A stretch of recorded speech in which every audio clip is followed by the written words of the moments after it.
आज हम परपटी कल्पना और उसके घटक पढ़ रहे हैं। ये गोविंद पारिक में 253 पेज पर टॉपिक दिया हुआ है, तो देखते हैं। सबसे पहले रस परपटी। रस परपटी में दो ही चीज़ें होंगी, पारद और गंधक।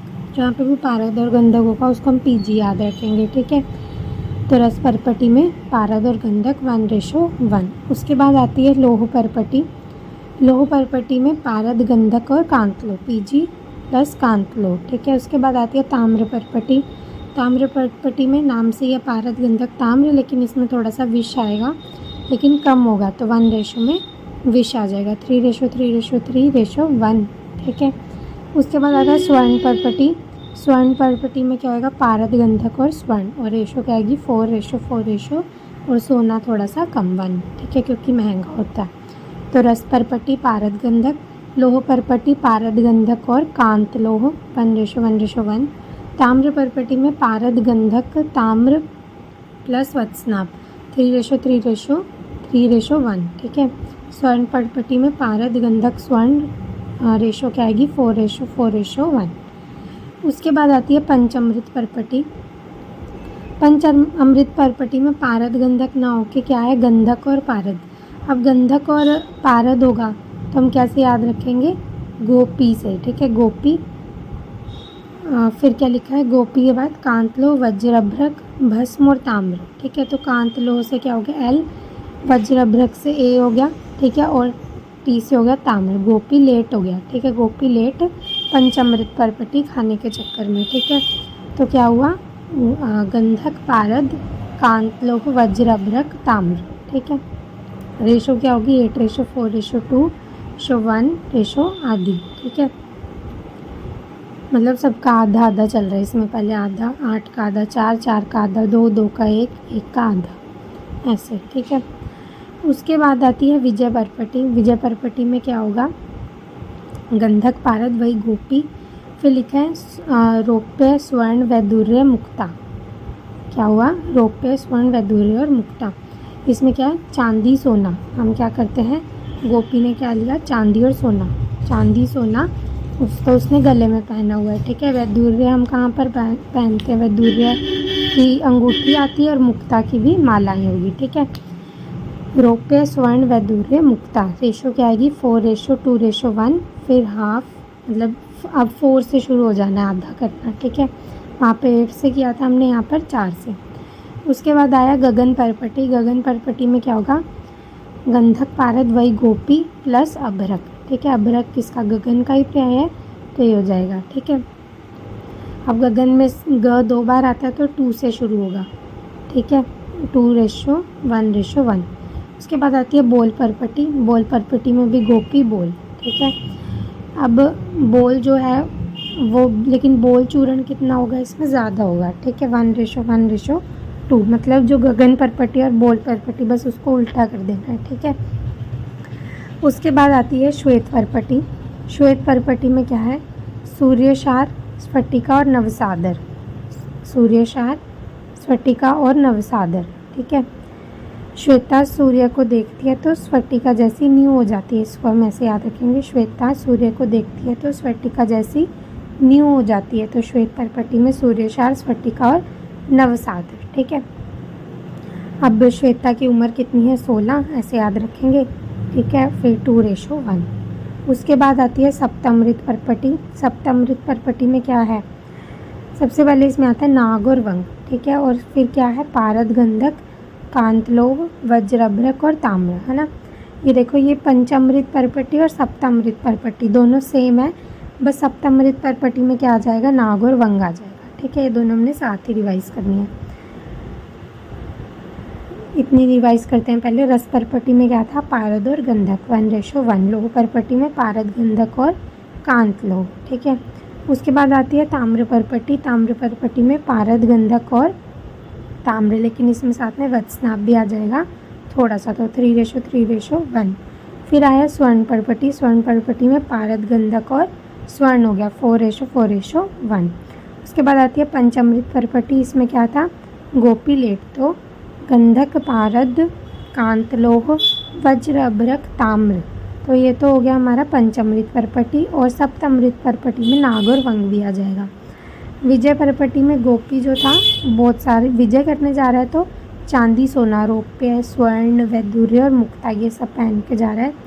उसके बाद आती है गगन परपटी, उसमें गंधक पारद और अभ्रक आ जाता है, ठीक है, 2:1:1।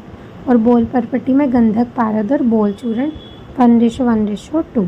फिर श्वेत परपटी में क्या था, श्वेता सूर्य को जैसे स्फटिका की जैसे न्यू हो जाती है, तो सूर्य शार स्फटिका नवसादर 16:2:1। सप्तमृत परपटी हमने कर दी। अब आगे देखते हैं।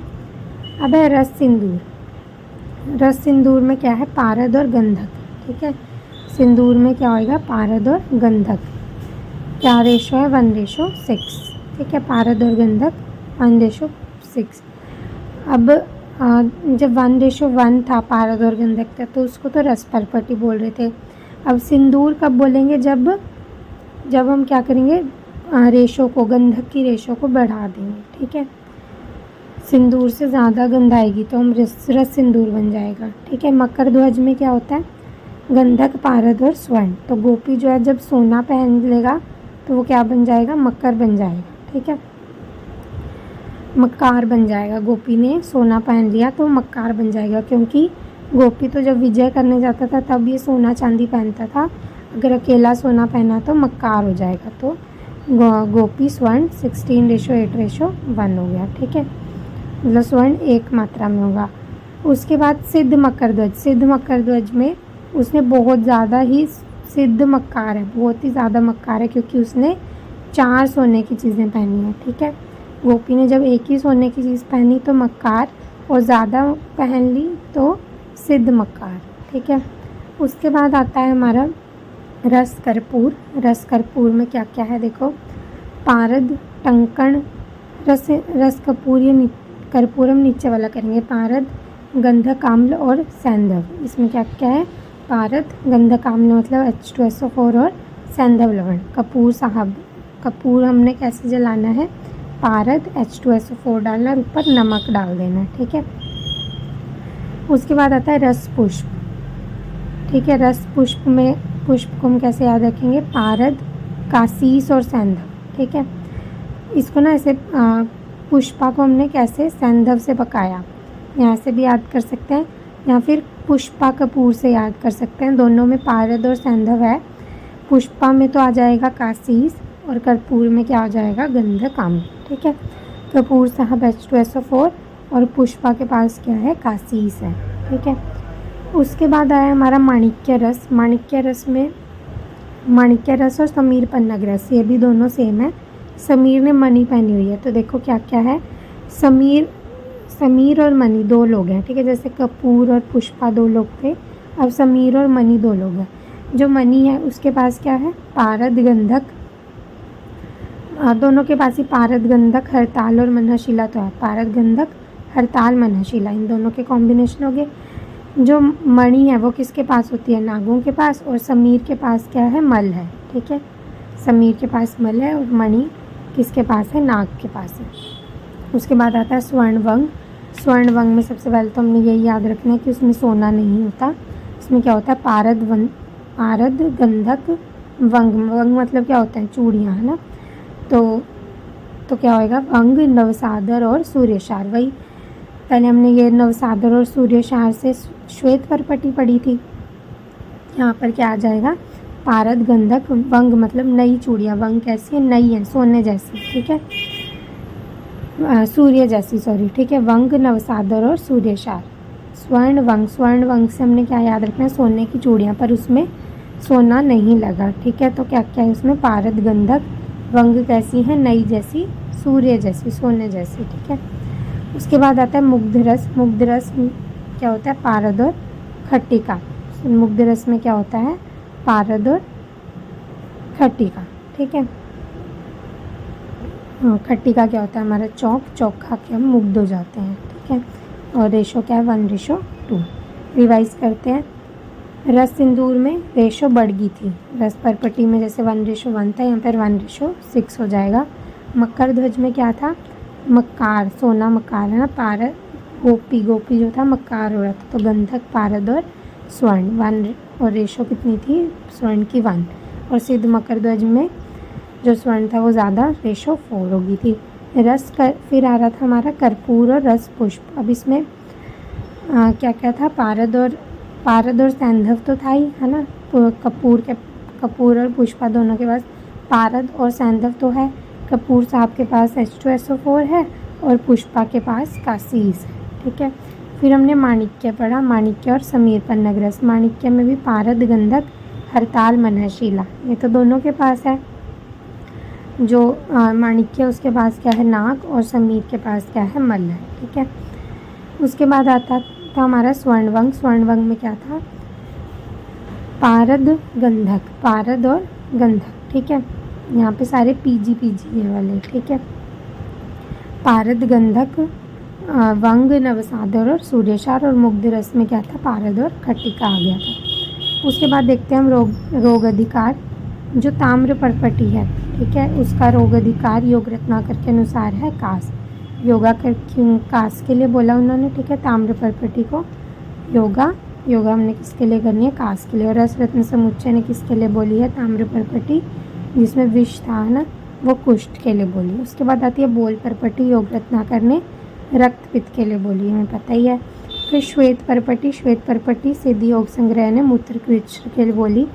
मणि पर्पटी नासा रोग में बोली, मणि हमने नासा में डाली है। सर्वेश्वर पर्पटी विद्रधि में, ठीक है, ईश्वर की विधि है, ऐसे याद रखना इसको, सर्वेश्वर पर्पटी विद्रधि में। भैरवनाथी पंचामृत पर्पटी, भैरव क्या लग रही है, प्यास लग रही है, तो तृष्णा में। और शेष पर्पटियों का रोग अधिकार क्या है, भेषज रत्नावली के अनुसार संग्रहणी है। बाकी अगर इनमें से कोई भी आए तो उन्हें संग्रहणी लगाना, और ये याद रखनी है, ताम्र पर्पटी कास में योग रत्नाकर के अनुसार, और रस रत्न समुच्चय में कुष्ठ में देनी है। बोल पर्पटी योग रत्नाकर के अनुसार रक्तपित्त में। श्वेत पर्पटी सिद्ध योग संग्रह के अनुसार मूत्रकृच्छ में। मणि पर्पटी नासा रोग में। सर्वेश्वर पर्पटी विद्रधि में। भैरवनाथी पंचामृत पर्पटी तृष्णा में। और बाकी सारी भेषज रत्नावली के अनुसार संग्रहणी में देंगे, ठीक है। Thank you.